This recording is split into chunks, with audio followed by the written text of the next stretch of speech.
I was driving down the road calmly in a country with very few people, Uruguay. Then, on the road on the other side, I see a garage full of race cars. Since I was alone, my partner, at the time my girlfriend, had fewer vacation days and had already returned home. I turned around and stopped to investigate and discovered a little-known treasure by the roadside.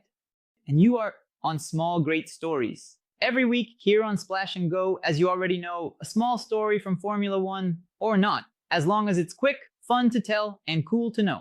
Let's go.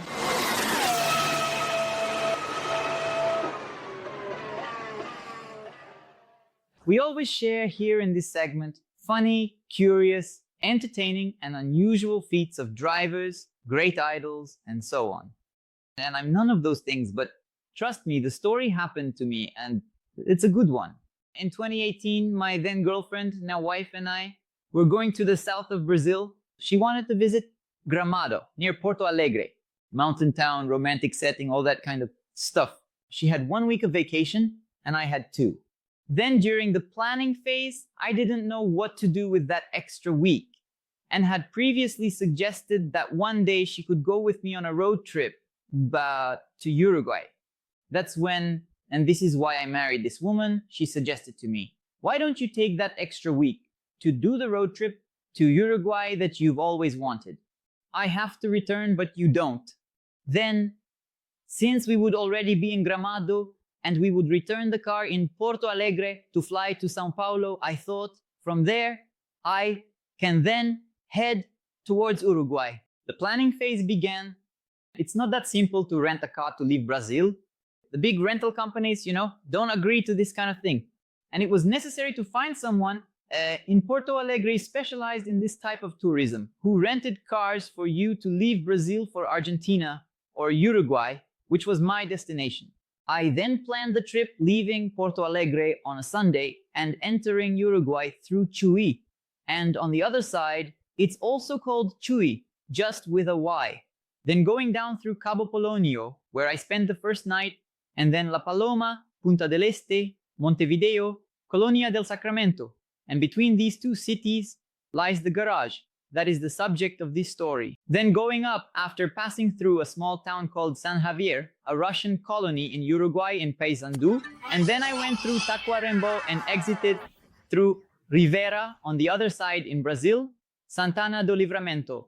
Well, Uruguay is a country with about 2/3 the area of the state of São Paulo and a population of 3 million inhabitants.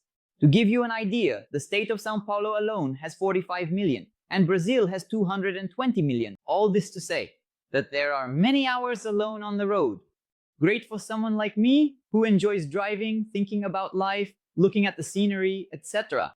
In each of these cities I mentioned, of course, I ended up exploring the surroundings. In Punta del Este, for example, I slept 3 nights and then explored all the surrounding cities, etc. One day at a bar table, I might tell you about it, or in a future book. But anyway, after having explored quite a bit, leaving Montevideo towards Colonia del Sacramento, I woke up early, had breakfast, and hit the road. Nothing is far in Uruguay.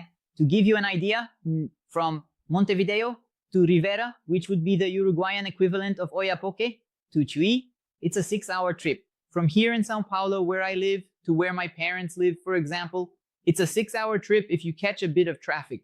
All of this still within the state of São Paulo. The route, according to Google Maps and Waze, and it still says now, is about 2 hours, 179 kilometers. And there, a relatively busy stretch in Uruguay, yet still quite empty by Brazilian standards. I was driving a small 3-cylinder Renault that I rented, watching the scenery, thinking about life, passing by several trucks carrying dulce de leche from a brand called Conaprole, if I'm not mistaken, which is famous there, and Uruguayan dulce de leche is sensational. Then I see on the other side, on the lane heading back to Montevideo, a garage that becomes clearer as I get closer with, mind you, race cars. You know when you think, am I having a hallucination? What did I eat for breakfast? Have I been driving for too long? It hadn't even been an hour. I squinted and indeed, they were race cars. And I laughed and thought, what a curious thing. And I continued for another minute or two thinking, wow, it would be nice to come back here one day to see, until it hit me, when will I be here again, alone, and with so much time available to go see this thing? That's right, the wonders of traveling alone.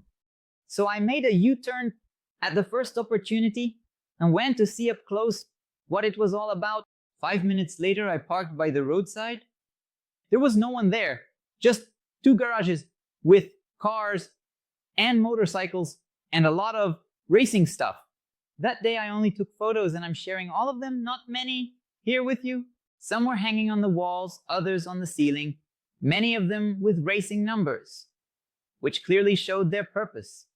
I couldn't leave anymore. I looked through the glass, tried to stick my nose in, and started walking around the building looking for a living soul. Who could explain to me, in my Portunhol, I mean, my Spanish isn't that bad. But anyway, someone who could tell me what it was all about, even to convince me that it wasn't a hallucination. Half of me wanted to find out and wasn't going to leave without someone telling me, sharing the story, and the other half thought, you're in another country. Soon they'll call the police because there's a Brazilian snooping around someone's race car garage. We didn't even know who it was. Unfortunately, at the time, there was nothing that could help me unravel the mystery, and if I didn't have the photos, it would seem like a tall tale, you know, because a tall tale of a fisherman, you can never dispute after all. He was there alone with the river, caught the biggest fish in history. When I created the channel, I thought, one day I'll tell this story. And I already told it a long time ago. It's no longer online. And now I bring it back again. But at the time, an obstacle arose because I knew absolutely nothing about this place. As I mentioned, there was no one there to explain, and I couldn't even find this blessed place on the map to show you on Street View and prove that I wasn't going crazy. Until one day, with the channel already running, still quite at the beginning, a follower from Uruguay wrote to me, congratulating me on the content, etc. And I thought, maybe he can help me. His name, Andres, or Andres, it must be Andres Prado. I don't know if he's still around. I don't know if he still follows our channel. But then I asked him, and luckily he worked with transportation and then provided me with the information.